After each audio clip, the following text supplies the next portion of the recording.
Here at the Universalist Unitarian Church of Farmington, every day in every way, we bid you welcome. In this community of radical inclusion, we make space for what you believe, who you are, what you love, and who you love. Your whole self is welcome here. It is important that you showed up today. Gathering in community is an act of rebellion against isolation and hopelessness. Knowing this to be true, please repeat after me. We are rebels for hope. We are rebels for hope. And that we are. My name is Jessica Sanchez. I'm your service leader today. My pronouns are she and her. Thank you for spending your Sunday morning with us, whether you're enjoying the service in person and online. I'd like to extend a special welcome to any visitors today. After the service, we invite you downstairs to stay for coffee and conversation in our reception hall. If you wouldn't mind, please taking a moment to silence your phones, but also, if you have a social media account and you want to share your presence with us today online, that would be great.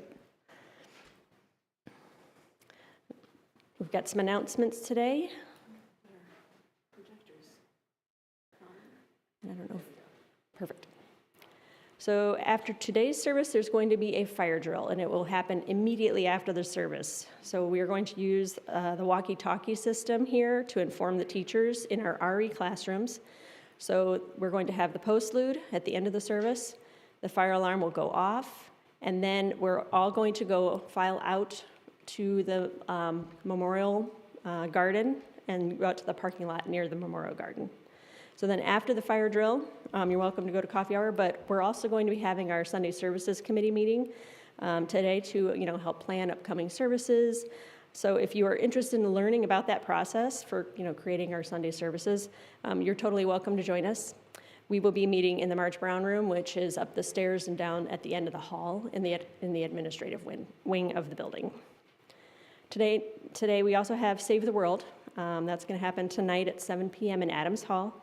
And we are, I'm sure you all feel the same way, totally exhausted from fighting against all the pain and cruelty being thrown at us.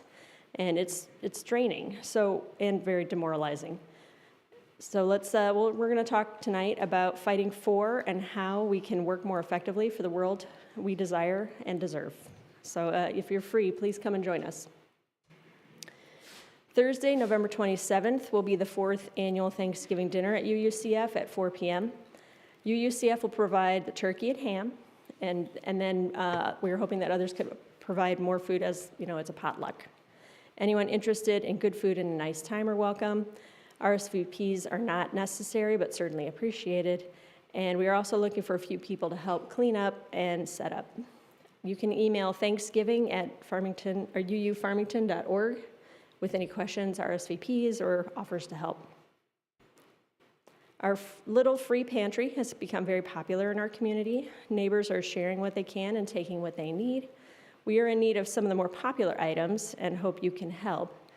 Can you donate any of the following? Canned pouch tuna and chicken, cereal in small boxes, peanut butter, hygiene household products, bottled water. And if you have those donations, you can place them in the red bin in Adams Hall.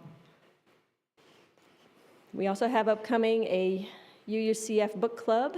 Our last book for 2025 is The Night Circus by Emily Morgenstern. In this speculative fantasy novel, a deadly game is played between two magicians, Celia and Marco, in a unique circus that appears without warning, where only one can survive. So you can join us for that discussion and the community of being together Tuesday, December 2nd from 7 to 9 in Adams Hall.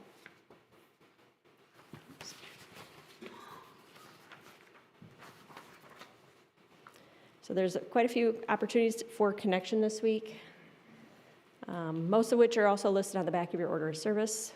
Tonight we have Save the World. Monday night, choir will be meeting, and also the AA meeting. Tuesday, men's lunch. Wednesday evening is the executive board meeting. Thursday evening, both the membership committee and religious education committee will be meeting. And then Friday morning, we have community office hours at Blue Hat Coffee. And anybody's welcome to come to any of the meetings that are held here at UUCF. So if you're interested or curious maybe you don't want to join the committee, but you want to see what each committee meets about and discusses, everybody's welcome. So today we're going to begin our service by lighting the chalice, which is a symbol of the faith that we share, with the words from our mission statement. Please join in reading our mission statement in unison. I believe it's in your order of service. We seek answers everywhere, include everyone, and live with compassion. Hey, Dexter, do you want to light the chalice?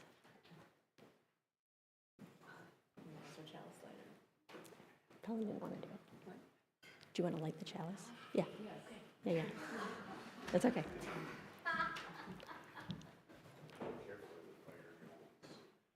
The fire drill. Please rise in body or spirit so we can sing our hymn from the gray hymnal, number 18, What Wondrous Love.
All right, my name is Argo Kramer. I am the Religious Education Coordinator here. Today we'll be reading our Message for All Ages, The Most Magnificent Thing by Ashley Spires. If any youth or adults want to come up to see the pictures better and sit on the stairs here, you can, or they'll be projected on the big screen.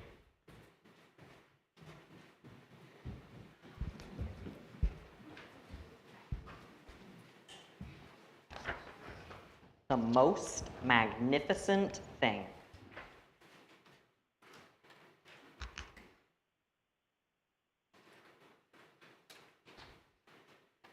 This is a regular girl and her best friend in the whole wide world.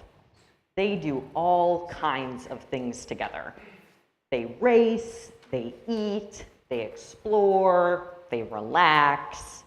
She makes things. He unmakes things. One day, the girl has a wonderful idea. She is going to make the most magnificent thing. She knows just how it will look. She knows just how it will work. All she has to do is make it. And she makes things all the time. Easy peasy. First, she hires an assistant.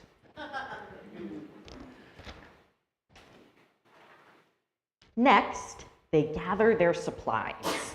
They set up somewhere out of the way and get to work.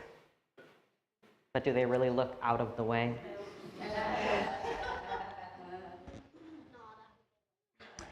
The girl tinkers and hammers and measures, while her assistant pounces and growls and chews.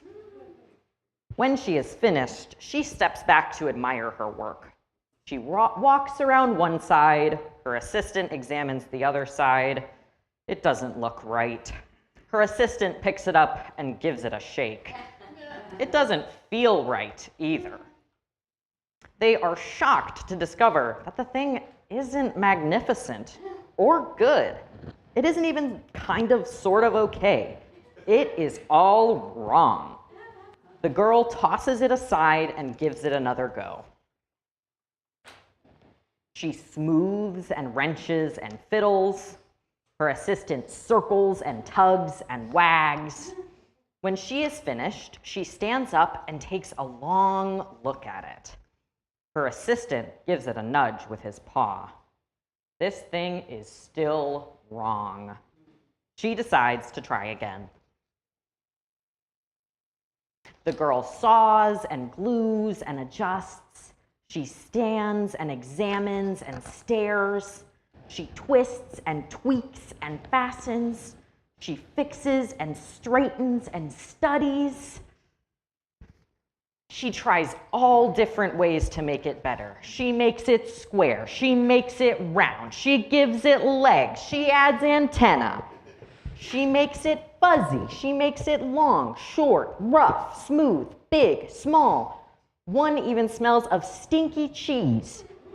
But none of them are magnificent. Her hard work attracts a few admirers, but they don't understand. They can't see the magnificent thing that she has in her mind. She gets mad. The angrier she gets, the faster she works. She smashes pieces into shapes. She jams parts together. She pummels the little bits in. Her hands feel too big to work, and her brain is too full of all the not right thoughts. If only the thing would just work.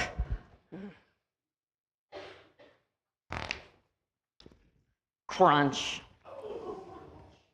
The pain starts in her finger, but it rushes up to her brain, and she explodes. It is not her finest moment. No.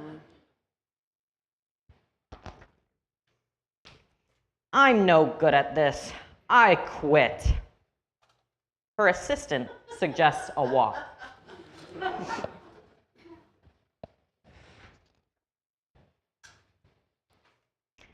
It's not much help at first, but before long, she starts to feel a little different.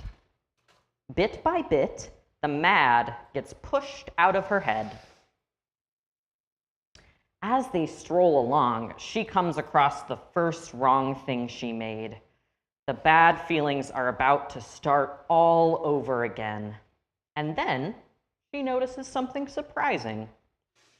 There are some parts of the wrong things that are really quite right. The bolts on one, the shape of another, the wheel-to-seat ratio of the next. There are all sorts of parts that she likes. By the time she reaches the end of the trail, she finally knows how to make the magnificent thing. She gets to work. She works carefully and slowly, tinkering, hammering, twisting, fiddling, gluing, painting. Her assistant makes sure there are no distractions. The people in the background discovering her inventions say, this one's all wet. And says, that will stop that leak. This is the perfect thing to ward off the bears.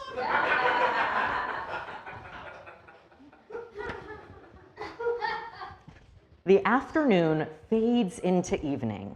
Finally, she finishes. She alerts her assistant. The pair take a good long look. It leans a little to the left, and it's a bit heavier than expected. Color could use a bit of work too, but it's just what she wanted. They climb aboard and take it for a spin. They are not disappointed. It really is the most magnificent thing. Oh, I realized what it is. Yes, and it's a cart so her dog can ride with her on her scooter.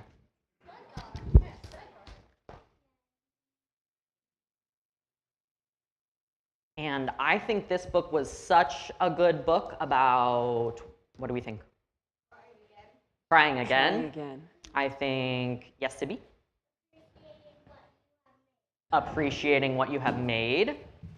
And I think learning from your mistakes. And maybe the most important, if you feel mad and upset and everything feels really hard, maybe going for a walk will help. Especially if you have a dog. All right, then now everyone, if you are in a row with a rainbow arch, those are those little ribbons on this side. If you want to hold them up, and we will sing our new children's recessional as you go, and children will go to their classrooms. We'll be going downstairs to the Wonder Room and the Teen Room. Go ahead, Diane.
For authentic and vulnerable sharing, which helps to build this congregation into beloved community.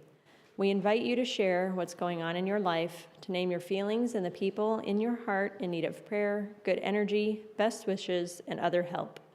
You are welcome to come pick up a stone or stones from the table, infuse or charge it with your joy or sorrow, and place it in the singing bowl where its energy will ripple out to be held by all of us. If you'd like to verbally share something on your heart, please come up and speak directly into the microphone. The one right there by the pew would probably be best. All are welcome to participate in these ways.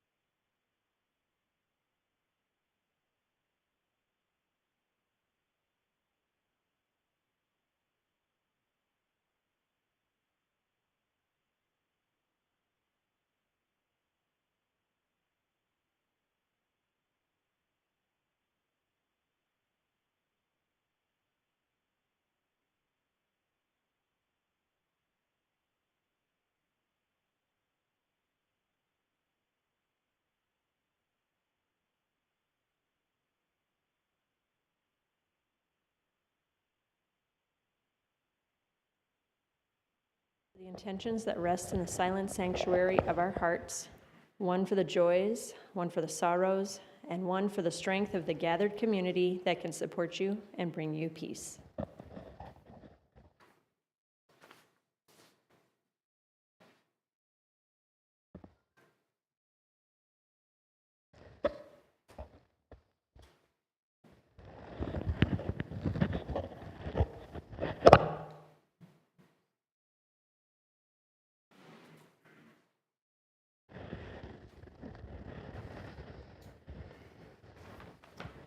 morning.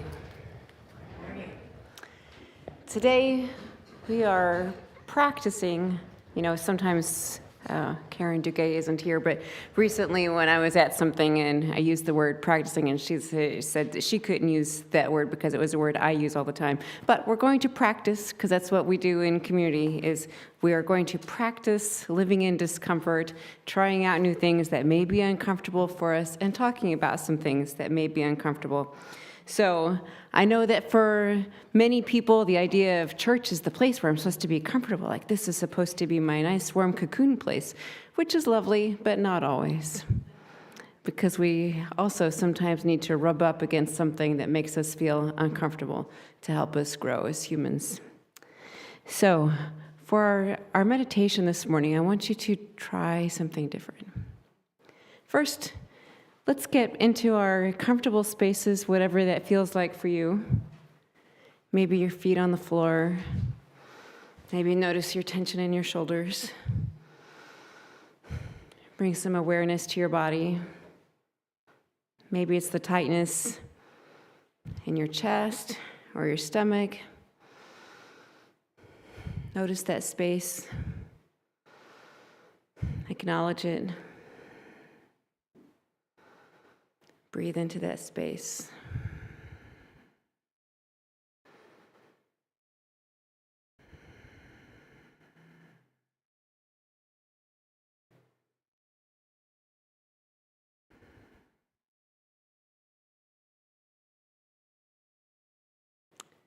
And then I want you to call to mind something recent that was maybe a space of discomfort for you. Just acknowledge this was uncomfortable.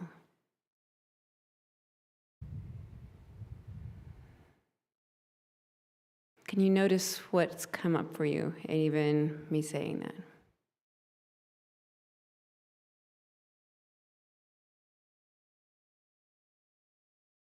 Can you notice the feelings? And knowing right here in the space, you don't have to do anything. Just acknowledging.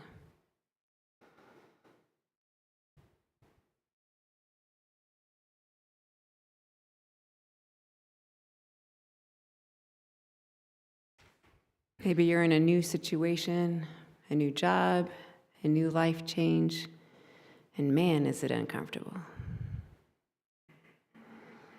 Maybe there's a physical change you're going through, a risk you're trying to take, a place you're showing up to that you feel kind of like a stranger in a strange place.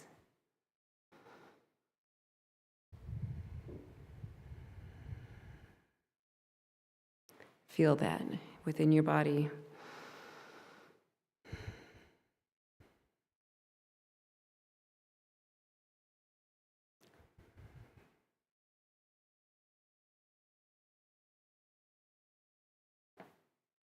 I don't know about you, but sometimes when I'm in those situations, it's the internal response of fight, flight, or flee. What is the feeling coming up for you? Can you acknowledge that? I want to run right now. I want to get out of here. But what if you could just stay?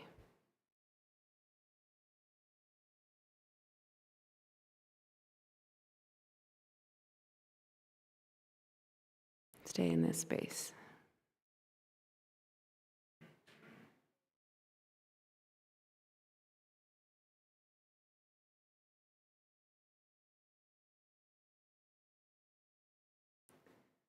Let's take a breath to acknowledge the fear that might have come up for you in that, the worries,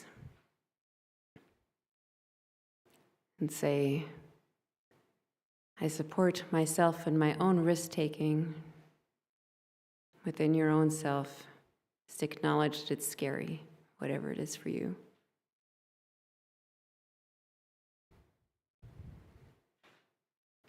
And that next time, which could be maybe this afternoon, or tomorrow, or in another minute, How am I going to stay in the situation, not make somebody else bad because I'm uncomfortable, but to just stay?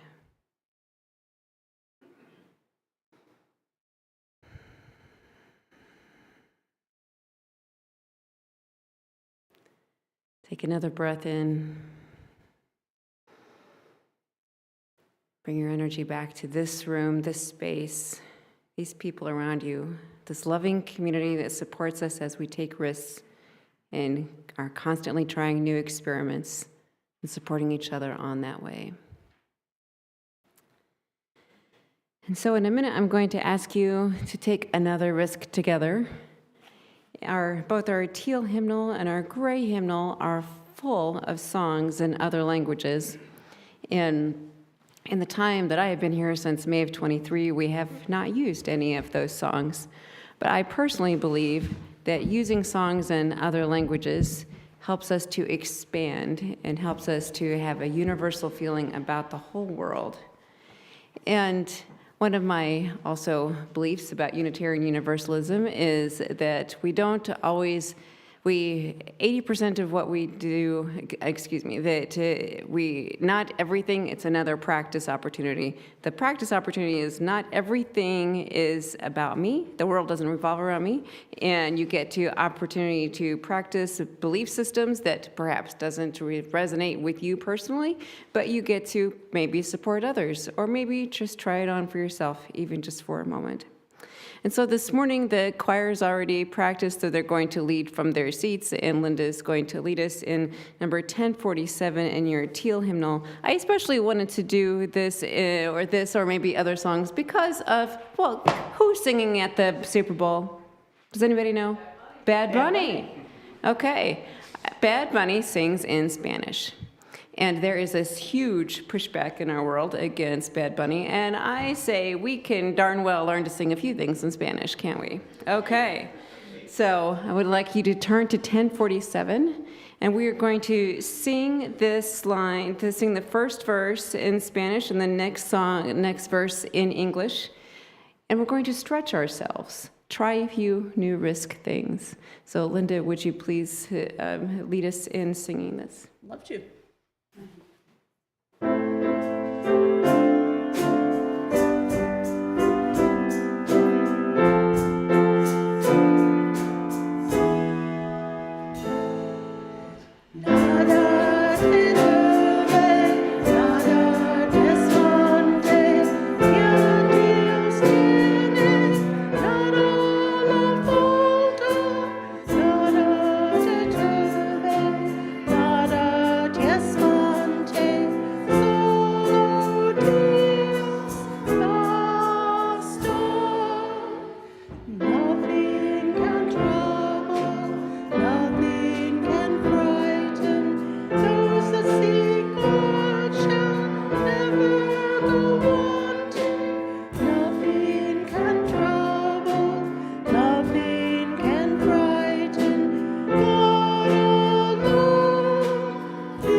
Our offertory words come from Joe Von Rue. In our world, many voices are silenced. Many truths remain unspoken because the speaker fears rejection, judgment, or worse. Our financial offerings today help sustain this congregation as a place where all voices can be heard, where truth can be spoken without fear, where vulnerability is met with compassion. We give in gratitude for this beloved community and with hope for a world where more voices can speak their truth. You are now invited to participate in the blessing of giving as the ushers come among you to accept the gifts of the congregation. You may also give online via the QR code on the back of the order of service. The morning offering will now be gratefully received.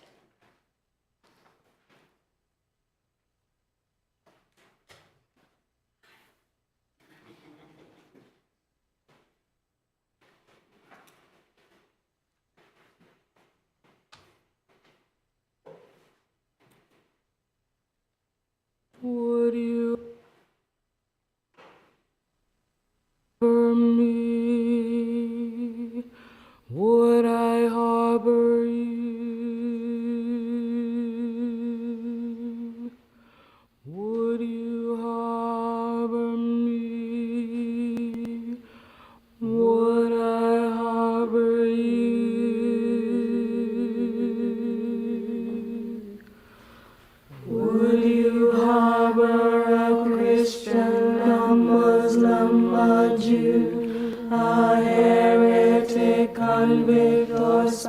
sky. Would you harbor a runaway woman or child, a poet, a prophet, a king? Would you harbor an exile or a refugee, a person living with AIDS? Would you harbor a Tubman, a Garrett, a Truth, a fugitive or a slave? Would you harbor a Haitian, Korean, or Czech, a lesbian or a gay? Would you harbor a Christian, a Muslim, a Jew, a heretic, convict, or spy? Would you harbor a runaway woman or child, a poet, a prophet, a king? Would you harbor an exile or a refugee, a person living with AIDS? Would you harbor a Tubman, a Garrett, a Truth, a fugitive or a slave? Would you harbor a Haitian, Korean, or Czech, a lesbian or a gay? Would you harbor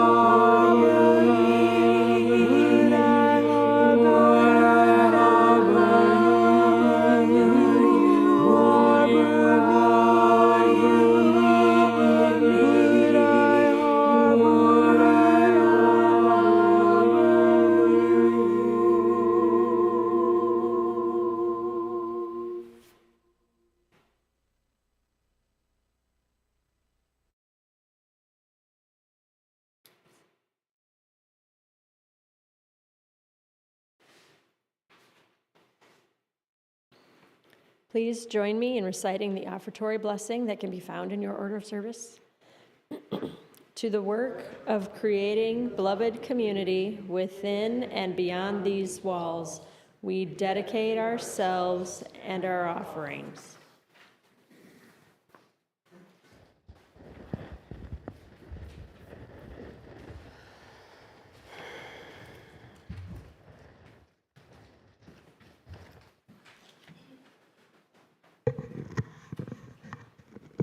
How many of you know of Sweet Honey in the Rock? So some of you, this may have been your first time hearing that song. I wonder what that felt like for you. Just notice that for yourself. Would I harbor you? Would you harbor me? It's interesting when we can think on like there are specific people we can put our eyes on and say, oh yes, yes, yes to you. Yes, I know you. I will take you in. But would we take in a spy, someone we don't particularly like? What would we do? This song I heard of many, many years ago, and in doing a little bit of research, in 1994. This is a cappella group. Thank you. Sometimes people have to help me out with the words. So an a cappella group, Sweet Honey in the Rock, and the words and music are by Isai Barnwell. If you ever get the chance to see Sweet Honey in the Rock, you should definitely do that. The only downside to that video is that you can't see them actually performing. So I hope that you take the opportunity to look them up, because they're very, very powerful singers, as you could hear. But I have often pondered on this song for many years since of hearing it, and then looking it up going, wow, that was powerful in 1994. How powerful is it this week? when apparently ICE now wants to hire bounty hunters. It's crazy. I can't even imagine the ongoing terror of everything we hear from week to week. And so I think we have this story about ourselves, of individuals, of what we would do, who we would harbor, that of course we would do that. We would do what was needed. But I want to challenge you a little bit on that. So back in September, I ran across this amazing article by a writer. Her name is Sharon, I want to pronounce her last name, it's Astyk. She is a science writer, farmer, and she's been a foster parent for many, many years. So she writes about inclusion and also bringing it with her life experience of actually being a foster parent and the things we say we will welcome, and then when life kind of hits in ways we wouldn't imagine. So I wanted to share with you about this because I think she just really is so very powerful, the way she describes what we would actually do. So the title is, Why Would You Hide Anne Frank is the Wrong Question. She writes, a lot of people are talking about this question in writings and videos these days, and you can't blame them, because anyone watching events has to wonder, would you be the person to hide Anne Frank? And I think the default answer that a lot of us really want to give ourselves is, of course, but it isn't that easy. It comes up a lot lately for understandable reasons, and I get it. I get that Anne Frank is shorthand for, in many ways, for what we are all worried about. Many of us were introduced to her in our middle school years or some point earlier when we were taking a literature class, and her words have a way of giving us hope. And we think oh, if this girl could come up with this, then surely there's something here that's something that we can relate to. Sharon writes, I get it. I get that Anne Frank is shorthand for things that we're worried about, but in many ways, Anne Frank is the wrong person to ask about.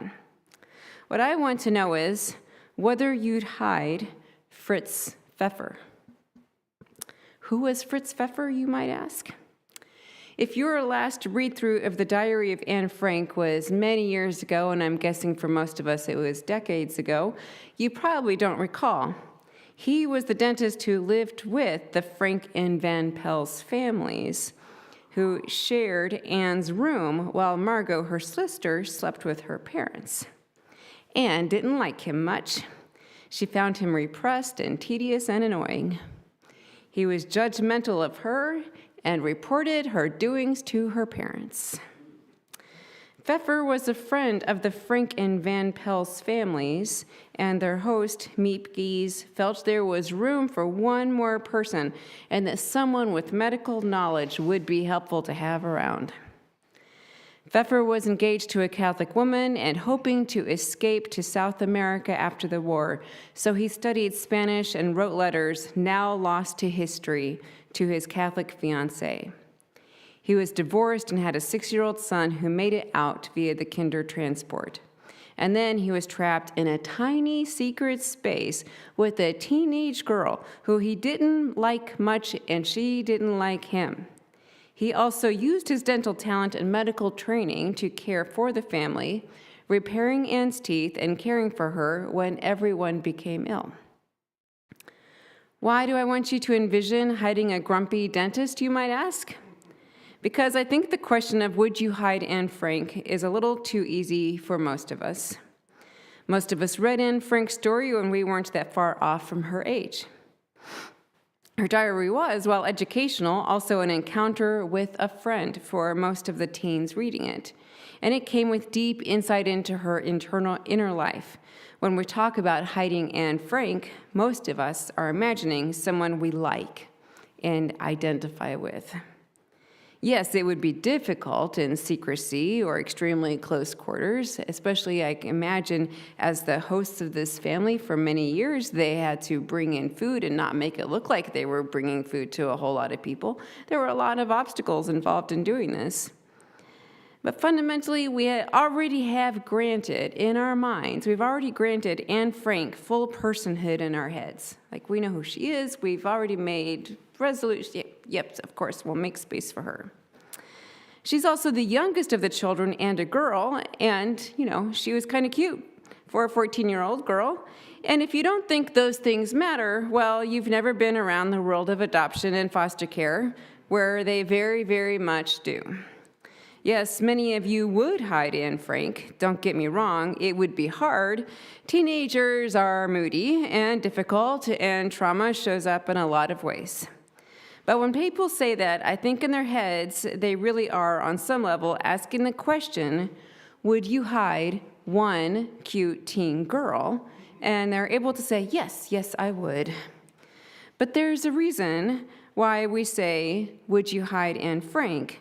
Not, would you hide the entire Frank Van Pel's families and Fritz Pfeffer? Because the latter is what was actually needed. And Frank was not in hiding alone. And in fact, if her father hadn't been comparatively wealthy and an influential man, she would have met her fate much earlier. Most Jews did not get hidden. So the question is, who will hide 8 people? A quiet couple with their 2 teen daughters, a volatile couple constantly fighting and making up with their 1 son, and a dour-seeming dentist in close quarters for years. That's the question, not would you hide Anne Frank? And thinking in today's terms, who will hide a homeless couple and their cat, who often don't bathe reliably, both struggle with mental health issues and argue constantly, and who you have to constantly nag to change the cat litter? Are you going to hide that couple? Who will hide an immigrant family of 6, grandmother, son, daughter-in-law, and their 3 children, including a surly, furious 15-year-old boy, who is both self-destructive and otherwise destructive, and their whiny twin 8-year-old sisters? The parents fight constantly. Grandmother complains and hates the food and is always angry. And they are totally talking about you in their own language, which you don't speak. Are you going to hide them? Who will hide a couple, one trans and their colicky 8-month-old child, one so numb from panic and postpartum depression that they cannot get out of bed, the other raging and furious all the time? Who will hide a Black woman with long COVID who can't help with the dishes or the laundry, who depends on the people around her for most of her needs? She wants to help, but she can't. And she has a very particular dietary needs that are kind of annoying. Who will hide your best friend's younger sister, who you've never liked?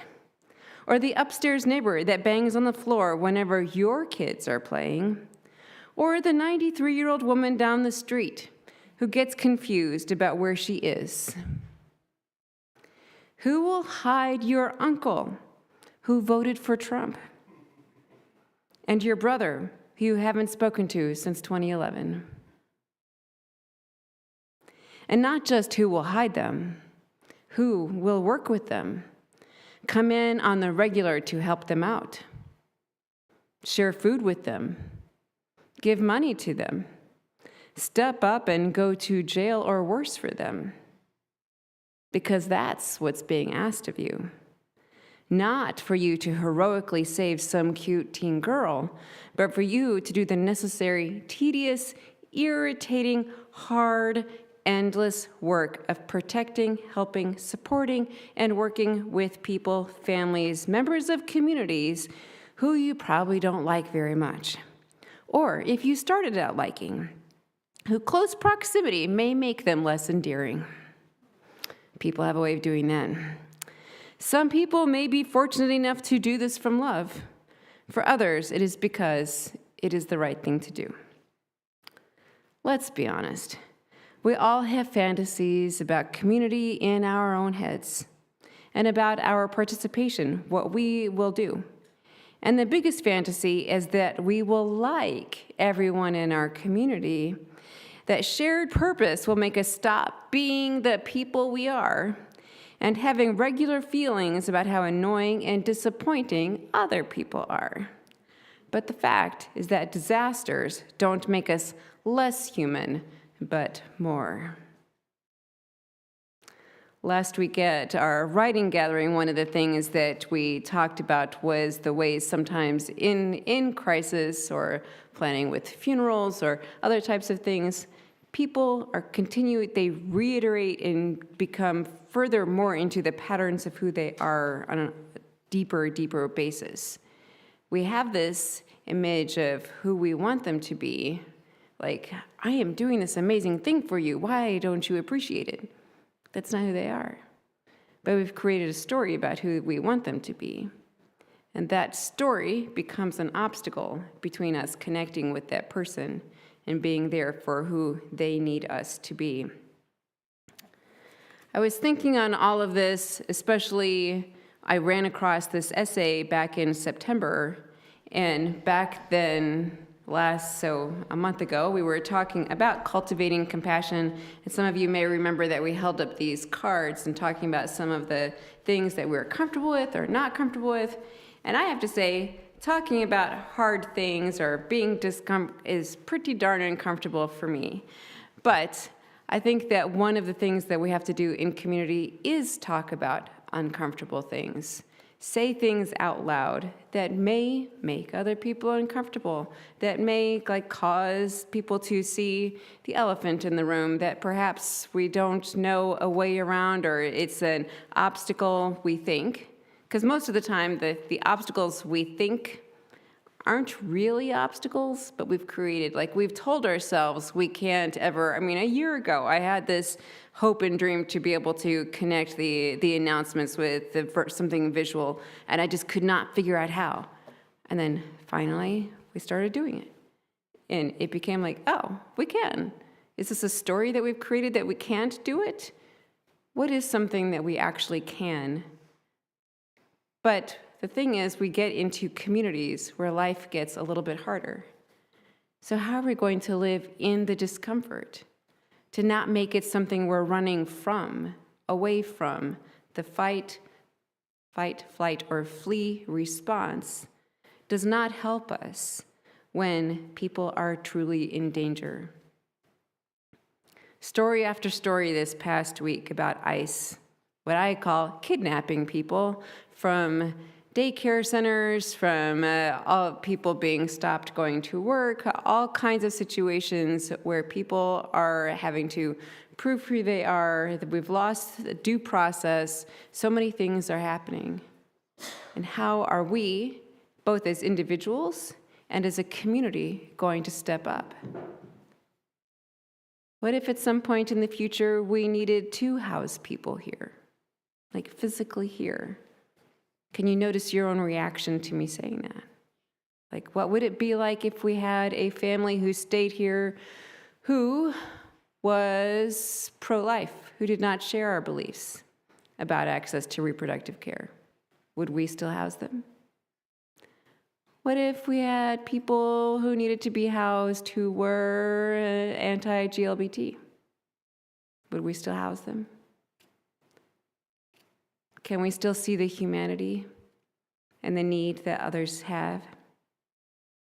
What are we going to do in this time and into the future, day by day, stepping into the places that scare us? Because that is what living at this point in time requires. It's scary. It's scary out there. I acknowledge that. And yet, staying in our nice cocoon doesn't help us grow as people, and it doesn't give us the opportunity to imagine a different possibility that we haven't yet considered. That's what I think of as spiritual life, is we create some opportunity. There's a wall, but that wall, it doesn't always have to be there, and it's almost always a wall we've created. How can we create another way of being? So I wanted to share with you a little bit more about what Sharon writes. She says, "People are basically disappointing," is one of my mantras. This is after she went on for about another page and a half about foster care trainings that she's done and seeing people both step up and immediately quit. She says, "And the harder the circumstance, the more often they fail. And often they fail because the picture in their heads didn't match up enough with reality. Sometimes they were just bad people, but sometimes it is because they couldn't handle the gap between what they imagined and what was. Many of our congregations have been housing undocumented people for many, many years, long before the current administration. They have decided that they are going to take that on, even if it is scary." She says, "They saw themselves holding the hand of a perfect child when they wanted to bring in a foster child. And when the child was angry and smelled like pee and refused to listen, that was the end." That's what foster parent training actually is. It is trying to get through the story in your head with reality. Sometimes it works, and sometimes it just can't penetrate.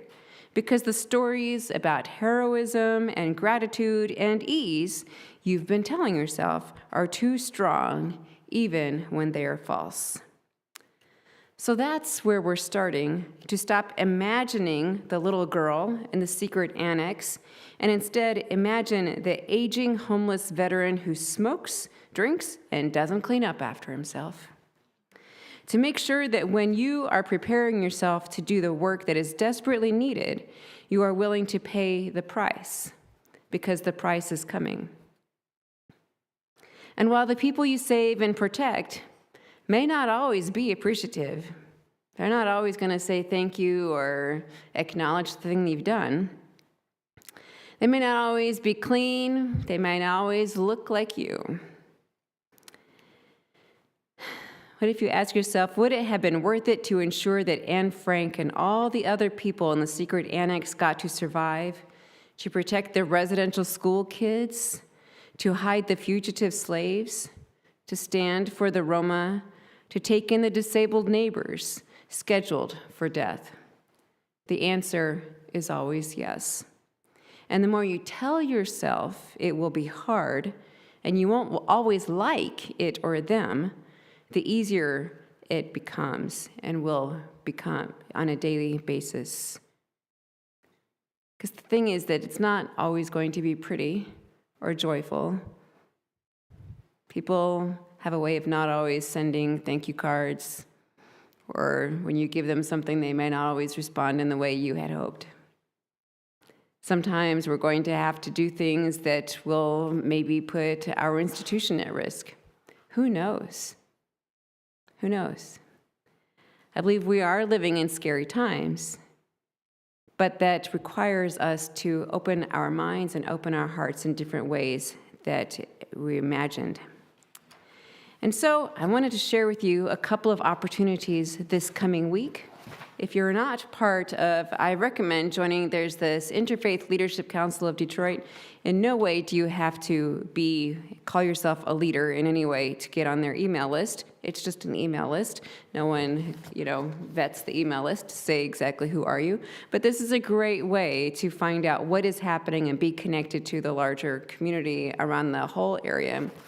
And I just want to challenge you, because our sanctuary has 8 banners representing different world religions, and so I'm going to challenge you to show up to one of these events that's happening this week. So this afternoon at 3 o'clock, the Sikh community is gathering this afternoon at 3:30 in Sterling Heights. Tuesday night, there's a gathering in Livonia, the Interfaith Night of Gratitude at Holy Trinity Lutheran Church. Now, I just encourage you to go to a Holy Trinity Lutheran Church. Can you live with that? Show up to places where, I don't know if I can do that. But can you just be a little bit out of your comfort zone? On November 19th, there's a gathering in Warren held at the First United Methodist Church in Warren, Michigan. And I appreciate that they're working on being like very much interfaith. Next Sunday, the 23rd, at the Beacon Unitarian Universalist in Troy, there will be a gathering at 7 o'clock p.m. All are welcome.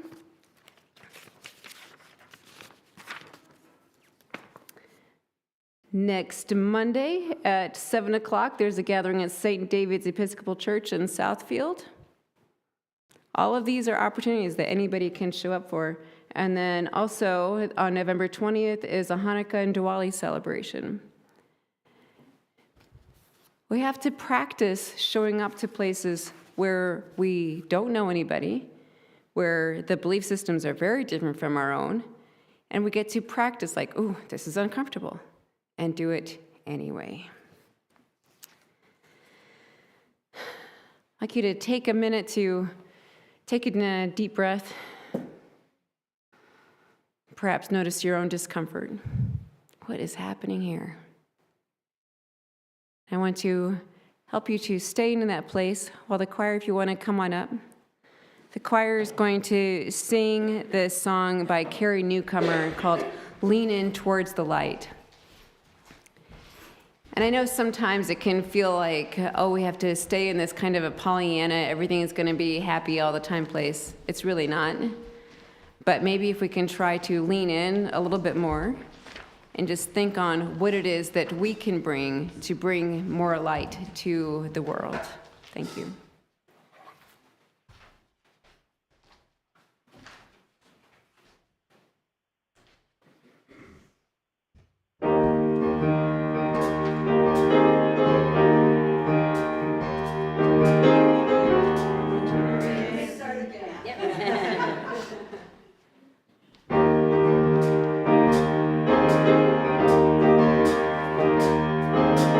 Winter is the oldest season.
chalice extinguishing words.